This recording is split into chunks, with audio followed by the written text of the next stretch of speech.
ഹരിശ്രീ ഗണപതയേ നമ. അവ്യഗ്നമസ്തു നക്ഷത്രജാലത്തിലേക്ക് പ്രിയമുള്ളവരെ സ്വാഗതം ചെയ്യുന്നു.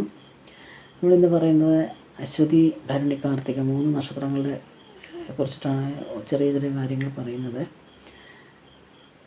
അതായത് മേടക്കൂറിൽ വരുന്ന 3 നക്ഷത്രങ്ങളാണിത്. പൊതുവേ ഗുണഫലങ്ങളാണ് ഇടവമാസം സംഭവിക്കുന്നത്. വളരെ ആരോഗ്യകാര്യത്തിൽ ഗുണാനുഭവങ്ങൾ ഉണ്ടാകും. അതോടൊപ്പം തന്നെ സാമ്പത്തിക കാര്യത്തിലും അനുകൂലമായ ഒരു സമയമാണ്. വീട് പണി പുനരാരംഭിക്കുന്നതിനും സാമ്പത്തിക ബാധ്യതകൾ തീർക്കുന്നതിനും ഉള്ള യോഗം കാണുന്നുണ്ട്. ശുക്രൻ്റെ സഞ്ചാരം പലപ്പോഴും ഗുണപരമായ പല മാറ്റങ്ങൾക്കും ജീവിതത്തിൽ സംഭവിക്കും, മാറ്റങ്ങൾ കൊണ്ടുവരും. ജീവിതത്തിലെ ഏറ്റവും മികച്ചൊരു സമയമാണ് നിങ്ങൾ ഈ 3 നാൾ വരെ ഈ ഇടവൻ രാശി കാത്തിരിക്കുന്നത്. പിന്നെ പറയാനുള്ളത്, നിങ്ങൾ ആരോഗ്യകാര്യത്തിൽ ജാഗ്രത പാലിക്കേണ്ട ഒരു സമയമാണ്. നല്ലതായിരിക്കും എങ്കിൽ കൂടി ജാഗ്രത പാലിക്കുക. അതായത് നമ്മൾ ഇങ്ങനെ പറയുമ്പോൾ നല്ലതാണെന്ന് നമ്മൾ പറയുകയും ചെയ്ത് ഇങ്ങനെയും കൂടി പറഞ്ഞല്ലോ എന്ന് ഓർക്കരുത്.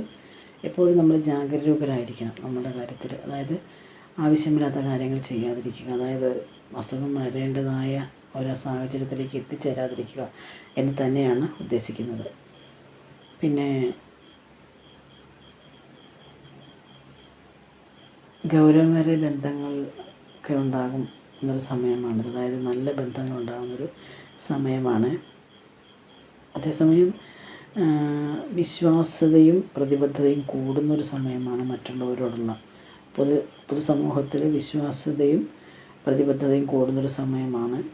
പ്രണയിനികൾക്ക് അവരുടെ ബന്ധത്തിൽ വെല്ലുവിളികൾ നിറഞ്ഞൊരു സമയമായിട്ടാണ് ഇത് വരുന്നത്. അത് പ്രണയിക്കുന്നവർക്ക് അങ്ങനൊരു സമയമാണ് കാണുന്നത്.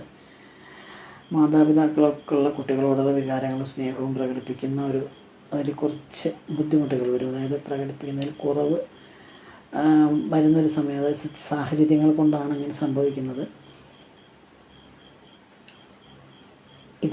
അതായത് ഇങ്ങനെയുള്ള കാര്യങ്ങൾ ഉണ്ടാകുന്നതുകൊണ്ട് തന്നെ പെരുമാറ്റ പ്രശ്നങ്ങൾ, അഭിപ്രായ വ്യത്യാസങ്ങൾ, വാദപ്രതിവാദങ്ങൾ എന്നിവയിലേക്ക് നയിച്ചേക്കാം. ഇങ്ങനെയുള്ള കാര്യങ്ങളൊക്കെ ആ ഒരു കാര്യത്തിലേക്ക് നയിക്കുക. അപ്പോൾ അതുകൊണ്ട് നമ്മൾ ചെയ്യുന്ന പ്രവൃത്തികളും വാക്കുകളും ഒക്കെ ശ്രദ്ധിച്ചും കണ്ടുമൊക്കെ ചെയ്യുക.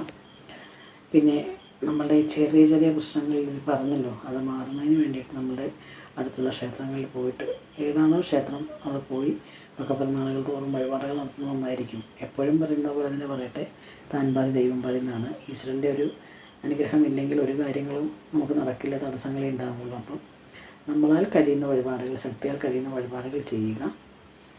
അത് തന്നെയാണ് ഏറ്റവും നല്ല പ്രതിവിധി. അപ്പോൾ നമുക്ക് ഉണ്ടാകുന്ന ദോഷങ്ങളൊക്കെ അതിൻ്റെ ശക്തി കുറഞ്ഞിരിക്കും. അതിനുവേണ്ടി ഇത് പറയുന്നത്. അപ്പോൾ മറ്റൊരു വീഡിയോയുമായി കാണുന്നത് വരെ എല്ലാവർക്കും നന്ദി, നമസ്കാരം.